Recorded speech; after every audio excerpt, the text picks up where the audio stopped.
nice guy syndrome. If we believe we're having need, if we believe we're bad for having needs, or that people will be upset at us for having needs, sure, we hide them. Yeah. And then you ask how can we recognize the nice guy? So let me throw out something closely related to that, and that is something you're familiar with, is covert contracts. And this is a core piece of the book, No More Mr. Nice Guy. A lot of people tell me that really was a big takeaway for them. And I've refined that even further since writing the book. But basically, nice guys and nice girls tend to use 3 core fundamental contracts to negotiate the world. First one is that if I'm good, I'll be liked and loved and get my needs met. And again, we're the ones who define this good. And as I write about No More Mr. Nice Guy, I identify 2 types of nice guys. One is the I'm so good nice guy. And that was me, where my shame is so pressed down and compartmentalized, I'm not even aware of it. I say, I'm a good guy. I treat people well. I don't tell lies. I don't cheat and steal, blah, blah, blah, blah, blah. And so therefore people should like me and love me.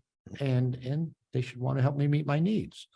The other type of nice guy identifies the I'm so bad nice guy. And this is the guy, and maybe from a little bit of what you've told me of your story, maybe you can relate to, early on getting in trouble, maybe turn into alcohol or pot at an early age, struggling in school, maybe have ADD, can't pay attention, maybe harshly punished or abused by adults. And so you internalize, I'm so bad.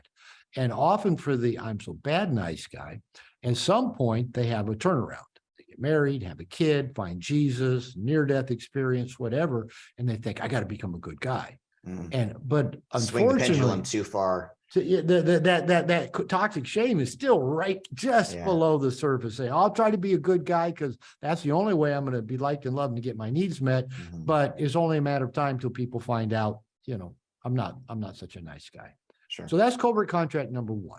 Is that if you're trying to be good, so people will like you and love you, that's probably a sign you might have nice guy syndrome. Covert contract number 2, and all of these, by the way, are all if-then propositions. And as I said, they're covert. So often the nice guy isn't even consciously aware they're doing them. Right. And nobody else knows about the contract, right? Whether it's with God, the world, with women, our boss, guy friends, whatever. So covert contract number 2. If I meet everybody else's needs without them having to ask, then they will meet my needs without me having to ask.